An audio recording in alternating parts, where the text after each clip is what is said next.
अच्छा, एक बहुत सुंदर सा एक प्रसंग याद आ रहा है कि एक बार क्या हुआ कि एक लड़का और लड़की में प्रेम हो गया।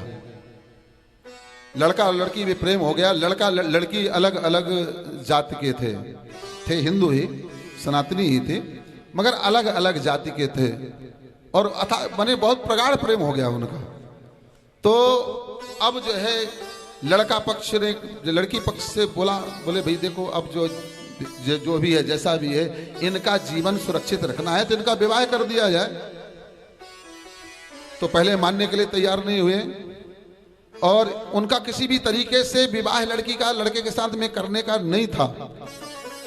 ऊपर से स्वीकार कर लिया, कोई ना कोई बहाना बना करके विवाह हम होने नहीं देंगे।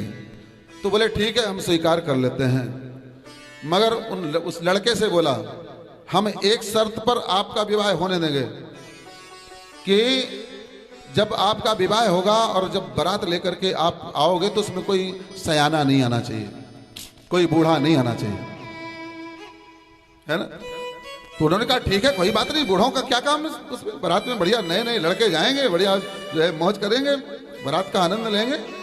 बूढ़े तो जबरदस्ती जाकर के ठुस जाते हैं, है ना, कुछ करने भी नहीं देते।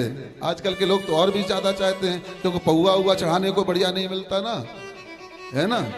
जब कोई सयाना जाए, किसी जो है सम्मानीय जाए, तो बड़ा थोड़ा डर लगता है कि पौआ कहाँ चढ़ाना, फिर चढ़ाने को मिले। तो बोले कोई बात नहीं, ठीक है।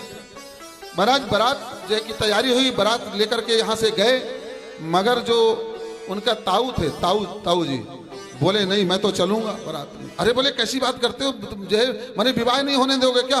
बोले कोई बात नहीं, तुम मुझे शो मत करना कि जो है मैं आया हूं, मुझे डिक्की में रख लो भैया, मुझे सीट में मत बिठाओ गाड़ी के, मुझे डिक्की में रख लो, जहां सामान रखे हो वहां मुझे रख लो, है ना।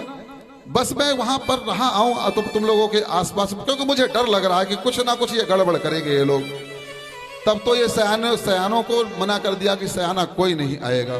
तो ये सयाना बड़ा सयाना निकला। सयाना कहा ही जाता है, देखो भाई सयाना शब्द बड़ा जो है सम्मानीय शब्द है। आप देखो किसी छोटे को भी जो बड़ा कार्य करे तो बड़ा सयाना है, लोग कहते हैं, अर्थात सयाना बड़ा सम्मानीय शब्द है, वो बड़ा सयाना है भाई, ये तो कहते हैं, लोग नहीं कहते। तो उस ताऊ ने कहा बोले मुझे तुम लेते चलो, मुझे वहां कहीं कार्यक्रम में मत रखना, बस मैं वहां रहा आऊंगा चुपचाप। बोले ठीक है। ताऊ जी को डिक्की में रख लिया गया, जहां सामान रखा था वहां ताऊ जी को भी रख लिया गया। और जब रख लिया गया और जब वहां बारात गई, बारात में जो है द्वारचार हुआ।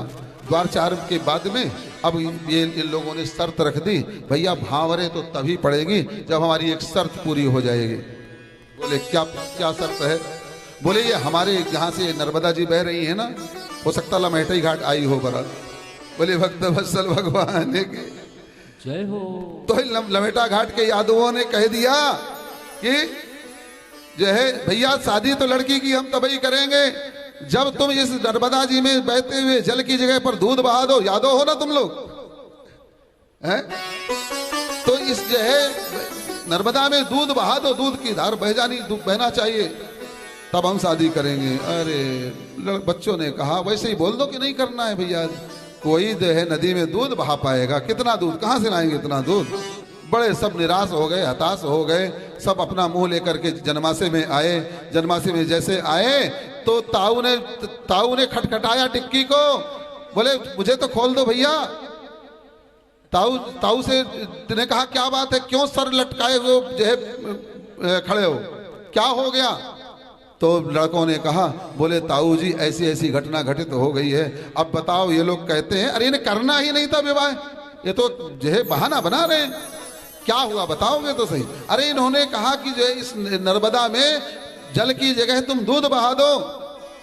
लमेटा घाट के यादव बड़े जो है चालाक हैं, बड़े चालाक निकले, है ना, दूध बहाना चाहते महाराज।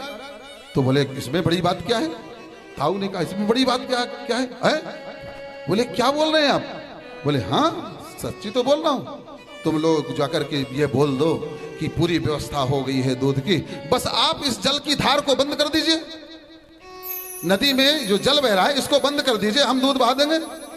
बोले भक्त वत्सल भगवान की जय हो। अरे उन जवानों को, उन लड़कों को बड़ा बढ़िया सबक मिला और जाकर के बोले बड़े गंभीरता के साथ बोले, जय यादव जी बड़ी पूरी व्यवस्था हो गई है भैया दूध की, बस आप ऐसा करिए फटाक से नर्मदा जी में जो जल बह रहा है इसको बंद कर दीजिए और हम दूध बहा दें। अरे बोले ऐसा कैसे हो सकता है? तो फिर बोले ऐसा कैसे हो सकता है? बोले भक्त वत्सल भगवान की जय हो। अरे आप अपना पहले जल बंद करो तो अब तो हम दूध बहाएं है? और जल और दूध दोनों कैसे बहेंगे? फिर जल बंद हो जाए तो दूध की धारा बह जाए। तो कहने का तात्पर्य यह है कि ये जो सयाने होते हैं ना, बहुत अपना जीवन का अनुभव लेकर के चलते हैं। इसलिए बच्चों को चाहिए अपने माता पिता दादा दादी की बातों पर जरा गौर करना चाहिए। कभी भी कुछ कहते हैं उनको उनका आज्ञा का पालन करना चाहिए।